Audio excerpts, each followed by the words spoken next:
ভালো করে লিখে রাখিস। কত সুন্দর সুন্দর স্লোগান রাস্তার পাশে পাশে ব্যানার টানায় লিখে রাখো, আমার স্লোগানটা লিখে রাখ। আল্লাহর কসম, আল্লাহর কসম, আল্লাহর কসম, 3 বার করলাম আল্লাহি বিল্লাহি তাল্লাহি।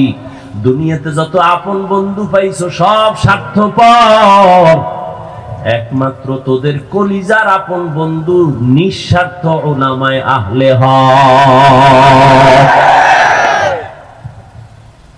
উলামায়ে কেরামের কত গালি দাও শুনি, কি পরিমাণ লেখালেখি করো আমাদের বিরুদ্ধে তাও আমরা জানি। এরপরও কোন আলেম কোন ইমাম কারো জন্য বরদোয়া করে না, মোনাজাতে করে? সরকারের টাকা খাইয়া চাকরি করো, ডান হাতে মাস শেষ বেতন নাও 20,000, টেবিলের তলে নাও আবার 30,000।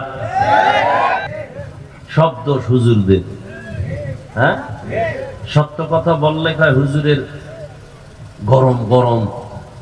হুজুর কি হালকা ঠান্ডা বয়ান করলে বলে ইমান দুর্বল, ঠিক নি? মানে সব জায়গায় হুজুর গো দোষ, কিন্তু সব জায়গায় অবদান হুজুরদের বেশি। এই যুবক, ভালো করে লিখে রাখিস। কত সুন্দর সুন্দর স্লোগান রাস্তার পাশে পাশে ব্যানার টানায় লিখে রাখো, আমার স্লোগানটা লিখে রাখ। আল্লাহর কসম, আল্লাহর কসম, আল্লাহর কসম, 3 বার করলাম আল্লাহি বিল্লাহি তাল্লাহি। দুনিয়াতে যত আপন বন্ধু পাইছো সব স্বার্থপর, একমাত্র তোদের কলিজার আপন বন্ধু নিঃস্বার্থ উলামায়ে আহলে হক। উলামায়ে কেরামের কত গালি দাও শুনি, কি পরিমাণ লেখালেখি করো আমাদের বিরুদ্ধে তাও আমরা জানি। এরপরও কোন আলেম কোন ইমাম কারো জন্য বরদোয়া করে না, মোনাজাতে করে? সরকারের টাকা খাইয়া চাকরি করো, ডান হাতে মাস শেষ বেতন নাও 20,000, টেবিলের তলে নাও আবার 30,000। হ্যাঁ কত হইল? আর গরিবেরটা কলমের খোঁচায় মেরে খাও, আরো কত কিছু করো, জুলুম করে খাও।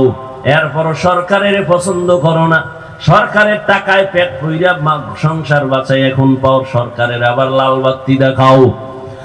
আর একজন আলেম মসজিদের ইমাম খতিব বেতন মাত্র 10,000, গ্রামে গেলে আরো কম, শহরে একটু বেশি, তাও আবার 3, 4, 6 মাস বাকি, ঠিক নি? এই ইমামের বেতন দেয় কত, তাও একজনে দেয় না, সভাপতি দেয় মাসে 50 টাকা, ঠিক নি? সেক্রেটারি দেয় 30, রিক্সা ড্রাইভার দেয় 5 টাকা, তারও ধমক আছে, ইমাম সাহেব একক তো না থাকলে কয়েক গেছিলেন কই? মনে হয় যেন ইমামের মসজিদের দেওয়াল একটা জেলখানায় আটকায় রাখছে, কোথাও গেলে কোনো স্বাধীনতা নাই, জবাব দিতে দিতে তার নামাজের সূরা উল্টায় যায়। এত অত্যাচার, এত জুলুম। ইমাম সাহেব 2 দিনের জন্য তার আপন ঘরে যাবেন, কোথাও যাবেন, স্বাধীনভাবে একটু কাজ করবেন, দেখা করবেন, বেড়াইবার জন্য যাবেন, কি পরিমাণ দরখাস্ত আর দৌড়াদৌড়ি। এরপরও বেতন কম। কোন ইমাম জুমার নামাজে দাঁড়ায় বলে নাই আগামী মাস থেকে যদি স্কেল না বাড়াও আসর থেকে সূরাটা উল্টা দিকে হবে, বলছে না। বরং মোনাজাতে দোয়া করে, আল্লাহ ব্যবসায়ীদের ব্যবসায় বরকত দাও, চাকরিজীবীর চাকরিতে বরকত দাও, অসুস্থ রোগীদের সুস্থ বানাও, কবরওয়ালাদের জান্নাত দিয়া দাও। আয় আল্লাহ সবার জীবন শান্ত করে দাও, বিদেশে যারা আছে তুমি বরকত দাও, হেফাজত করো, ঠিক নি? কোন স্বার্থ আছে? অতএব আমি বলে গেলাম, মানো আর না মানো, কারণ মেমোরি ডিস্টার্ব আছে, তোমার মেমোরি ডিস্টার্ব। মানো আর না মানো এটা সত্য কথা, এই দুনিয়ায় উলামায়ে আহলে হক ছাড়া উম্মতের আপন বন্ধু কেউ নাই। উদাহরণ নেও রে বাবা, মহামারী করোনার দিকে খবর নিয়েছো? মহামারী করোনা স্কুল বন্ধ, কলেজ বন্ধ, চাকরি বন্ধ, ব্যবসা বন্ধ, ফ্যাক্টরি বন্ধ, ট্রেন বন্ধ, গাড়ি বন্ধ, সব বন্ধ। কোন সময়?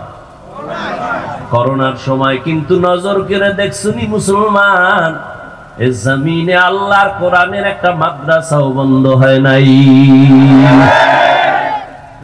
কত চাকরিজীবী চাকরি ছেড়ে দিল, ব্যবসায়ী ব্যবসা ছেড়ে দিল, কোনজন হুজুর চাকরি ছেড়ে দিছে না খায় মারা গেছে। তুমি ট্রিপল মাস্ক লাগাইয়া হেফাজতে আছো, আবার মেডিসিন দিয়া বারবার হাত ধো। আমারও একজনে হুজুর ধুইবেননি।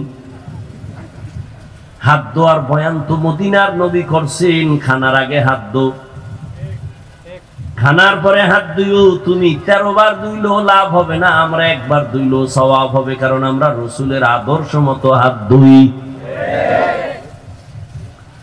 এরে নবীরা আশেক,